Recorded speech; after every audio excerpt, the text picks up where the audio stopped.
two questions kind of along this line. Like number one, like why sports for you? Because you obviously got into it early on, and your timing with like GSI, the company that you sold, what you it was when you officially I don't know if you officially became a billionaire at that point or not, but you knew to e-commerce at the time, which was so new, you knew to like sell like products for people, these bigger companies, Sports Authority, like you made these deals. Like how did you have the foresight to what e-commerce would be today?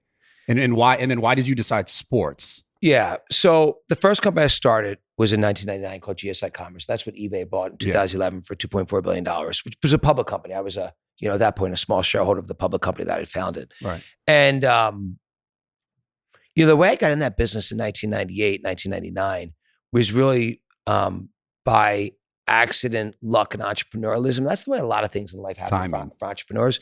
What happened was the internet was going crazy, and I was like very anti the internet. If you were like, this is crazy. In 98, I was like, everyone said to me, hey, this internet bubble's happening. Like, you guys should be in e-commerce. I was like, I owned a couple of footwear brands. I was in the business of buying and selling the close-up merchandise we talked about.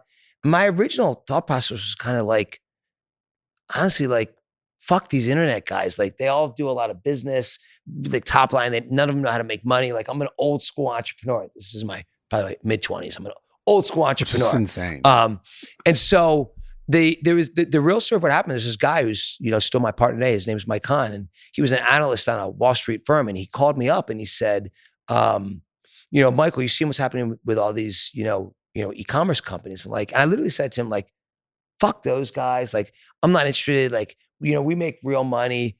And he said to me, look, if there's so much euphoria about this, like, you ought to really think about it. I hung up on him. Like, I don't want to hear this. And then he called me back on Black Friday. It was probably the only day of the year that I couldn't work because I was in the business of selling shoes and closeouts to these retailers who they were all in the store selling this stuff. So there was nobody to sell anything to. And so he said, like, look, you're missing this, man. You should really think about this. And so I did what any entrepreneur would do. I called the CEO of the Sports Authority and the CEO of Modell's and the CEO of Dick's. I said, what are you guys doing about this whole e-commerce thing? And everyone said the same thing to me.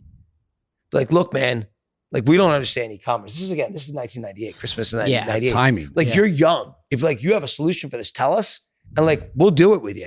And after like 10 people said that to me, that's how I came up with the idea of starting GSI Commerce in 98. And so I did it kind of just because I fell into it because someone said, like, you should think about this thing.